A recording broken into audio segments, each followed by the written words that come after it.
বন্ধুরা, যদি ভাগ্য সহায় না থাকে তাহলে সকালে ঘুম থেকে উঠে এই কাজটি অবশ্যই করুন।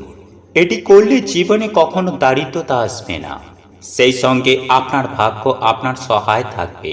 বন্ধুরা, এটি অনেক সময় ঘটে যে কারোর কম দক্ষতা এবং কম বুদ্ধিমত্তার সত্ত্বেও সে সমস্ত কিছু অর্জন করেন, যা আপনি অক্লান্ত কঠোর পরিশ্রম করেও অর্জন করতে পারেন। আপনার দক্ষতা থাকা সত্ত্বেও কম দক্ষতার লোকেরা যা পায় তা আপনি পেতে পারেন না। এর পেছনের কারণ হলো বন্ধুরা, ভাগ্য খারাপ হওয়া বা সময় খারাপ। বন্ধুরা, অনেকের ভাগ্য তার পাশে থাকে, আবার কারোর ভাগ্য তার সহায় থাকে না, তার ভাগ্য তাকে দূরে ঠেলে দেয়। আর আপনি যদি একই ধরনের সমস্যার সম্মুখীন হন, তবেই আপনাকে আপনার ভাগ্য জাগ্রত করতে হবে। বন্ধুরা, নতুন দিন, নতুন বছর, নতুন আশা ও আনন্দ নিয়ে আসে। আর আপনারা যদি এই দিনে জ্যোতিষশাস্ত্রের কিছু বিশেষ টোটকা বা প্রতিকার যদি আপনি চেষ্টা করেন, তবে আপনার ঘুমন্ত ভাগ্য জেগে উঠবে এবং আগামী দিনগুলি আপনার কল্পনার মতো হতে পারে। বন্ধুরা, আসলে অনেক সময় একের পর এক এমন সংকট, সমস্যা, বাধা, বিপত্তি আসে যাতে আমরা ঘিরে থাকি, যার ফলে অর্থ সংক্রান্ত সমস্যার সম্মুখীন হতে হয়। বন্ধুরা, গ্রহ নক্ষত্রের খারাপ অবস্থা হোক বা পিতৃদোষ কিংবা কাল সর্পদোষের মতো সমস্যা এবং খারাপ দিন এড়াতে জ্যোতিষশাস্ত্রে কিছু বিশেষ টোটকার কথা বলা হয়েছে। এই টোটকাগুলি খুব সহজ এবং আপনার ভাগ্য পরিবর্তন করতে কার্যকর হবে। তাই বন্ধুরা, আসুন জেনে নিই জ্যোতিষশাস্ত্রের এই টোটকাগুলি সম্পর্কে, যেগুলি আপনার জন্য একটি ভালো স্বপ্নের মতো করে তুলবে। তাই এই প্রসঙ্গে বিস্তারিত জানার আগে আপনাদের বলে রাখি, আপনি যদি আমাদের এই চ্যানেলে নতুন হয়ে থাকেন তাহলে চ্যানেলটি অবশ্যই সাবস্ক্রাইব করুন এবং পাশে থাকা নোটিফিকেশন বেল আইকনটি ক্লিক করুন, কারণ আমি বিভিন্ন প্রকার তন্ত্র মন্ত্র, বশীকরণ, টোটকা, বাস্তু টিপস, জ্যোতিষশাস্ত্র, পুজো আরাধনা এবং ব্ল্যাক ম্যাজিক করা নিয়ে নিত্য নতুন ভিডিও আপলোড করে থাকি, যা প্রয়োগ করার মাধ্যমে আপনার জীবনে থাকা সকল প্রকার সমস্যার সমাধান হয়ে যাবে। চলুন এইবার মূল আলোচনায় প্রবেশ করা যাক। তবেই মূল আলোচনায় প্রবেশ করার আগে আপনার যদি স্বয়ং পরমেশ্বর ভগবান শ্রীকৃষ্ণের আশীর্বাদ লাভ করতে চান, যদি চান মা লক্ষ্মীর কৃপাদৃষ্টি আপনার তথা আপনার পরিবারের ওপরে থাকুক, তাহলে জয় মা লক্ষ্মীর জয়, জয় শ্রীকৃষ্ণ, রাধে রাধে লিখে কমেন্ট অবশ্যই করবেন। বন্ধুরা, আমি সবার প্রথমে আপনাদেরকে যে বিষয়টি কথা বলবো তা হলো, বন্ধুরা, জ্যোতিষশাস্ত্রের এই প্রতিকার ধীরে ধীরে আপনার সমস্ত সমস্যা, বাধা, বিপত্তি দূর করতে সাহায্য করবে। এর জন্য একটি তামার পাত্রে জল ভরে তাতে সামান্য লাল চন্দন মেশান। এরপর রাতে ঘুমানোর আগে মাথার কাছে রাখুন এবং সকালে সেই জল তুলসী গাছে অর্পণ করুন। একটানা 21 দিন এটি করতে থাকুন। এতে করে আপনার সমস্যাগুলি ধীরে ধীরে দূর হবে। নাম্বার 2, বন্ধুরা, পারলে প্রত্যেক দিন সকালে ও সন্ধ্যায় বাড়িতে কর্পূর জ্বালিয়ে দিন। জ্যোতিষ শাস্ত্র মতে প্রতিদিন সকাল সন্ধ্যা ঘরে কর্পূর জ্বালিয়ে রাখলে ঘরে উপস্থিত নেতিবাচক শক্তি দূর হয় এবং সব ধরনের দোষ ত্রুটিও দূর হয়।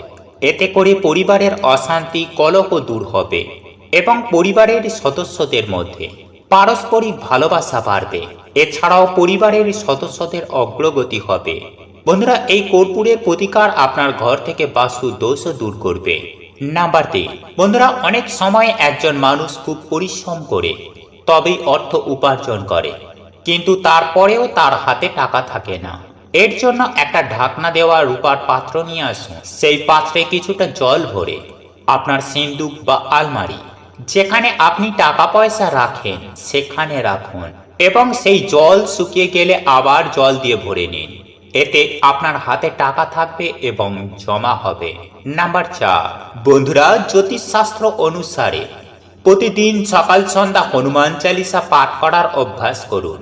এছাড়াও 5টি মঙ্গলবার হনুমানজিকে সিঁদুর নিবেদন করুন এবং মঙ্গলবার বা শনিবার একটি বট পাতায় একটি আটার প্রদীপ জ্বালিয়ে হনুমানজির মন্দিরে রাখুন এবং সুন্দরকাণ্ড পাঠ করুন। আপনাকে অন্তত 11টি মঙ্গলবার বা শনিবার এটি করতে হবে। বন্ধুরা, জ্যোতিষশাস্ত্রের এই প্রতিকার আপনাকে সমস্ত ঝামেলা থেকে রক্ষা করবে নাম্বার 5, বন্ধুরা আপনারা একটি জলযুক্ত নারকেল নিন এবং 21 বার নিজের ওপরে আঘাত করুন। এরপর কোনো ধর্মীয় স্থানে এটি পুড়িয়ে ফেলুন। বন্ধুরা এটি করার মাধ্যমে আপনার এবং আপনার পরিবারের সদস্যদের মুখোমুখি সংকট দূর হবে এবং আপনি আয় উন্নতি করার অনেক সুযোগ পাবেন।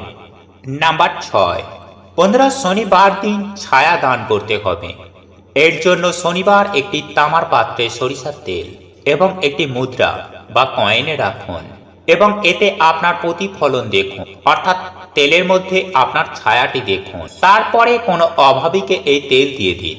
বন্ধুরা এই প্রতিকার কোনো শনি মন্দিরেও করতে পারে বা বাড়িতেও করতে পারে। বন্ধুরা এটি করলে সব ধরনের দোষের অশুভ প্রভাব কমে যায় এবং খারাপ দিন এড়াতে অনেক সাহায্য করবে। একই সঙ্গে বন্ধুরা আমি আপনাদেরকে এটাও জানিয়ে রাখি, আপনি যেমন আপনার অশুভ প্রভাব এড়াতে বা কাটানোর জন্য এই ছায়া তেল দান করছেন, ঠিক তেমনই অন্য কেউ কিন্তু এই তেল দান করতে পারে। তাই ভুল করেও শনিবার দিন কারোর কাছ থেকে সরিষার তেল নেবেন না।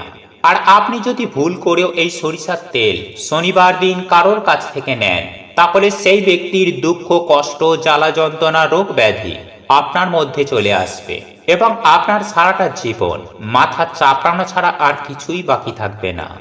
নাম্বার 7, বন্ধুরা আপনি যদি কারোর সব যাত্রা শ্মশানে যান, তবে ফেরার সময় শ্মশানে কিছু মুদ্রা বা কয়েন ফেলে দিন এবং ভুল করেও পেছনে ফিরে তাকাবেন না। বন্ধুরা এই প্রতিকার মেনে চললে জীবনে আকস্মিক বাধা বিপত্তির সংখ্যা কমে যাবে এবং পুরনো সমস্যা থেকেও মুক্তি পাবেন।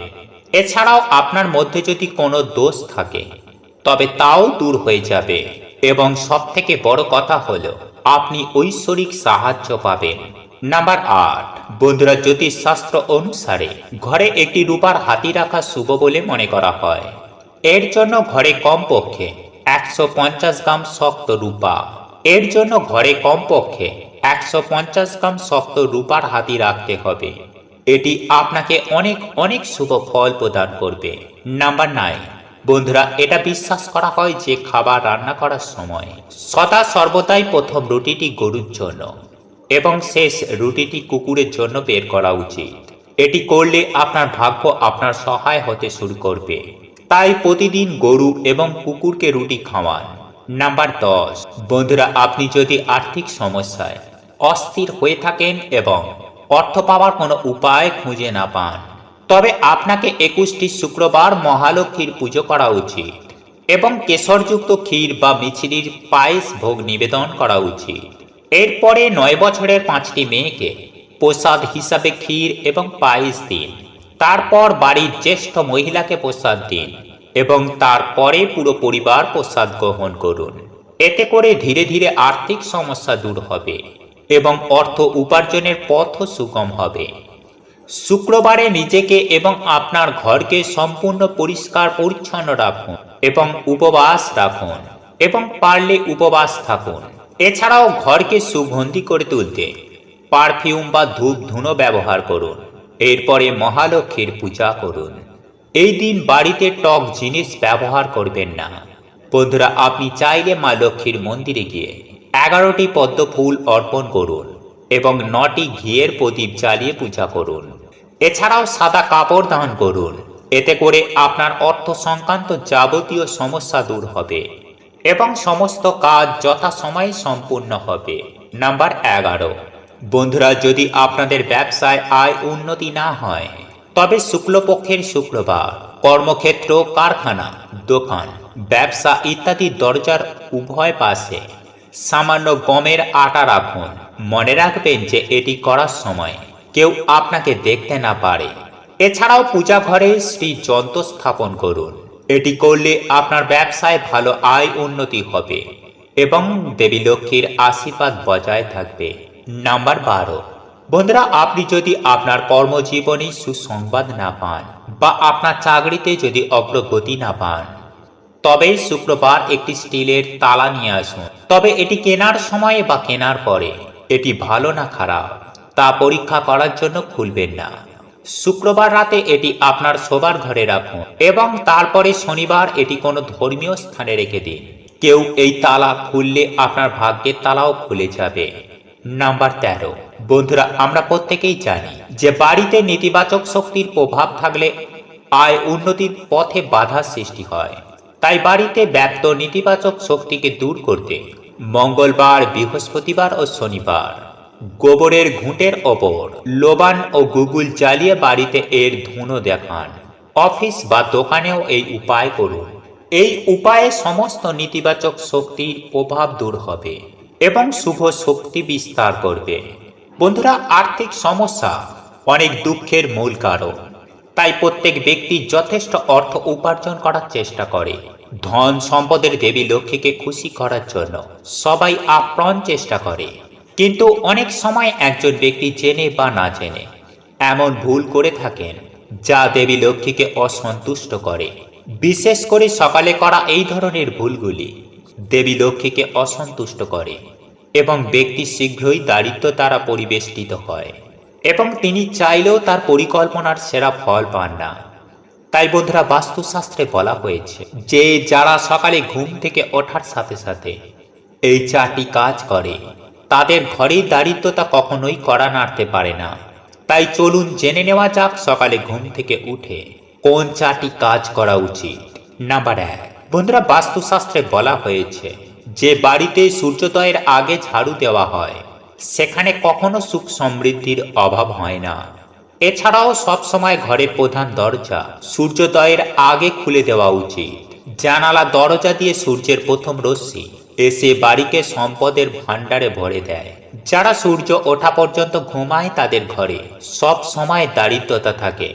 নাম্বার 2, বন্ধুরা সাধারণত মানুষ সকালে ঘুম থেকে ওঠার সাথে সাথে তাদের দৈনন্দিন কাজ শুরু করে, যেখানেই তাদের প্রথমে ঈশ্বরের নাম নেওয়া উচিত।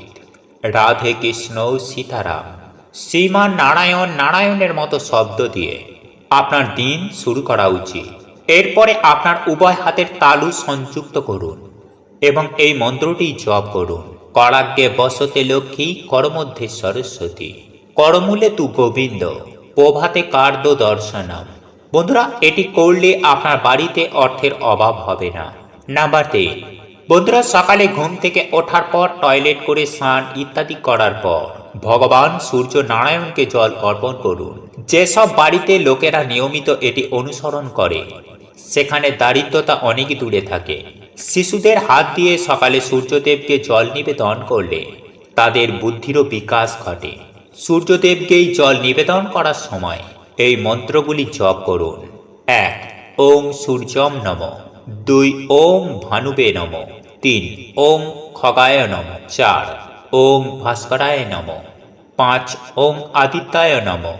নাম্বার 4, বন্ধুরা সকালে ঘুম থেকে ওঠার পর ভগবান শ্রীকৃষ্ণের পূজা করুন। সকালে পূজার থালিতে চন্দন দিয়ে একটি তারা তৈরি করুন এবং ঠিক মাঝখানে ওম লিখুন। এরপর এতে তুলসী পাতা নিবেদন করুন। তাহলে এটি একটি যন্ত্রে পরিণত হবে। এটিকে প্রণাম করুন এবং পরমেশ্বর ভগবান শ্রীকৃষ্ণকে থালায় বসিয়ে নারায়ণ নারায়ণ জপ করতে করতে স্নান করান। স্নান করানোর সময় বুড়ো আঙুলের ব্যবহার করবেন না, বাকি 4টে আঙুল দিয়ে স্নান করান। স্নানের পর ভগবানকে আসনে বসিয়ে যথাযথ বস্ত্র পরিধান করান। এরপরে ভগবান শ্রীকৃষ্ণকে সাজান এবং তারপর তাকে আয়না দেখান। এরপর ভগবানের আরতি করুন। এরপর প্রসাদ নিবেদন করুন এবং প্রণাম করুন। বন্ধুরা, ভগবান শ্রীকৃষ্ণের আশীর্বাদে ধন সম্পদে ভরে উঠবে আপনার বাড়ি।